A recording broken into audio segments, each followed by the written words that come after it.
All right, it's fan time. You submitted questions. I'm going to answer some of them. Would you take less money to win a ring? Yeah, I'll take less money to win a ring. Because it gets to a certain point to where you know that you gotta know what you're living for and what are your goals and what your desires. And money, can't really accomplish everything you want to do. You gotta have purpose with everything. So sometimes, you could have more money but be in a worse situation. And that's not always what's best. It gotta be a equal. It gotta be a fine line between the two. Respect. Dogman underscore Jojo asks, what do you feel like will be your biggest obstacle going into the league besides what team? That That's a one good I'm not question. sure. That one I'm not sure because I view everything with a certain level of seriousness, and whatever obstacles come, we accomplish that. So it's not really. I don't really see, or I can't think will be the biggest obstacle because if I knew that, then I'll be able to prevent that from happening. Yeah. So I'm not sure what that is. Are you gonna still hit the Shedeur Duh, in the league? duh. Don't say that now and get scared.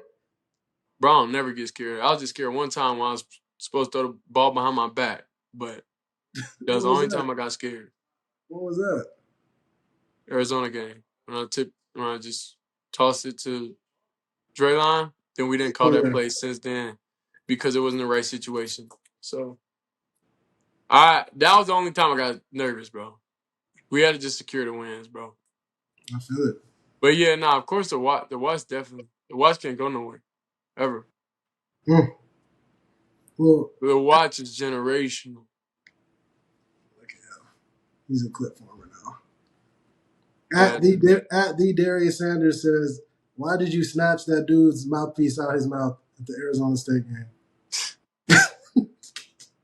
Bro, All right. Anyway. I be going back and I be looking at that stuff sometimes, and I'm like, I definitely know I could have handled a lot of that stuff better. And it's just like in the moment when all that type of stuff happens, and as people talking crazy and everything, it's just like whatever happened happened. But I definitely grew from all my, I'll say, childish moments that I have had, in the past. But it was just necessary, and without taking those steps, I would be behind.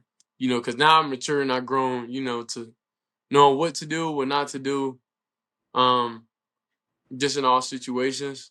But if I haven't already reached that and been through that, then it would show up at the next level. So I'm just thankful that, I was able to get all of my uh Yeah. menace Yeah. Get that out. menace activities out to where Yeah. now, because I don't really like the vibe that gives, or it don't really describe me as a person. But as a competitor, it does. But it's definitely ways you can handle things better. So I look back at that stuff, I'll be like, yeah, I shouldn't have did a lot of that stuff that I have done, because I don't ever want to give off that vibe to people, that doesn't understand the context. And it's bigger than just me in my moment. You got influence on kids, and you don't want them to feel like that's okay to do just because I did it. So I learned from my wrongs.